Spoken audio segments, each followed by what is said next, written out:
Specially যারা বাংলা চলচ্চিত্রকে ভালোবাসেন তাদের কাছে আমার বিনীত রিকোয়েস্ট, প্লিজ এই চ্যানেলটিকে সাবস্ক্রাইব করুন। শিডিউল ফাঁসানো এবং সাইনিং মানি পুরো ফেরত না দেওয়ার অভিযোগ করে শাকিব খানের বিরুদ্ধে মামলার প্রস্তুতি নিচ্ছে চলচ্চিত্র প্রযোজনা প্রতিষ্ঠান হারবিট। এই অভিযোগের প্রেক্ষিতে শাকিব খান জানালেন তিনি এরই মধ্যে টাকা ফেরত দিয়েছেন, নিজেকে নিরপরাধ বলে দাবি করেন ঢাকায় ছবির সুপারস্টার। শাকিব মনে করেন কেউ শত্রুতা করে এই প্রতিষ্ঠানের সঙ্গে তার সম্পর্ক নষ্ট করার চেষ্টা করছেন। বিষয়টি সুরাহা না হলে তিনি অভিযোগ জবাব আইনি প্রতিক্রিয়ায় দেবেন। ছবির বিষয় নিয়ে নির্মাতা সংস্থার অবস্থান পরিষ্কার ছিল না বলে জানান কিং খান।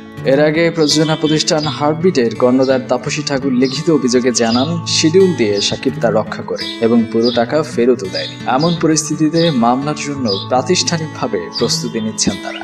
এমন অভিযোগের প্রেক্ষিতে শাকিব খানের সঙ্গে যোগাযোগ করে আরটিভি অনলাইন। শাকিব বলেন, আমি 14 ফেব্রুয়ারি কত টাকা ফেরত দিয়েছি তা তো বলিনি, তবে এরই মধ্যে তাদের কাছে আমি 12 লাখ টাকা পাঠিয়েছি। এ টাকা ফেরত দেওয়ার রিসিটও আমার কাছে আছে, আর 2.5 লাখ টাকা তাদের ম্যানেজারের কাছে পাওনা ছিল বলে কেটে রেখেছি।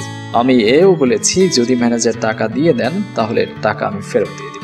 2016 সালের 10 সেপ্টেম্বর টাকা নিয়ে কেন এতদিন শিডিউল দেওয়া হয়নি এই প্রশ্নের জবাবে ঢাকায় ছবির সুপারস্টার বলেন, কোন বিষয়ে শিডিউল দেব?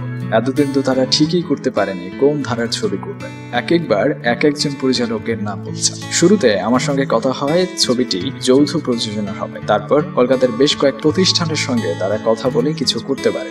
এখন আমাকে দোষ দিয়ে কোনো লাভ নেই, আমি সবসময়ই দেশের ছবির জন্য প্রস্তুত। আমিও চাই এদেশে ভালো ছবি হোক। ওনারা বড় প্রযোজনা প্রতিষ্ঠান, আশা করছিলাম ভালো একটি ছবি তৈরি করবেন। হারবিটকে না দিয়ে কলকাতার শ্রী ভেঙ্কটেশ ফিল্মসকে শিডিউল দিয়েছেন কিনা এমন প্রশ্নের উত্তর বলেন, যেহেতু তাদের সঙ্গে আমার চূড়ান্ত হয়নি, ছবির নাম বা গল্প জানি না, কে পরিচালনা করবেন তাও জানি না, সেখানে শিডিউল অন্যকে দেওয়ার প্রসঙ্গটি অবান্তর। এরই মধ্যে টাকা ফেরত দিয়েছি, তার সপ্তাহখানেক পর এমন অভিযোগ করাটার মানেটা কি?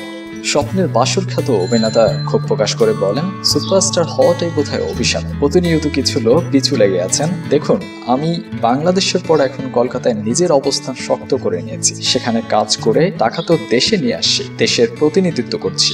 যেখানে সবাই ভয় পেত কলকাতার নায়করা আমাদের দেশ দখল করবেন, সেখানে আমি তাদের দেশে শক্ত অবস্থান নিচ্ছি। এই বিষয়গুলো কিছু লোকের পছন্দ হচ্ছে, ওনারা আসলে প্রতিষ্ঠানকে দিয়ে এসব করাচ্ছেন। হার্টবিটের মামলার প্রস্তুতির প্রেক্ষিতে শাকিব খান বলেন, আইন তো সবার জন্য সমান, আমি কোনো অপরাধ করিনি। ওনারা যদি মামলা করেন তাহলে আমিও আইনের আশ্রয় নেব।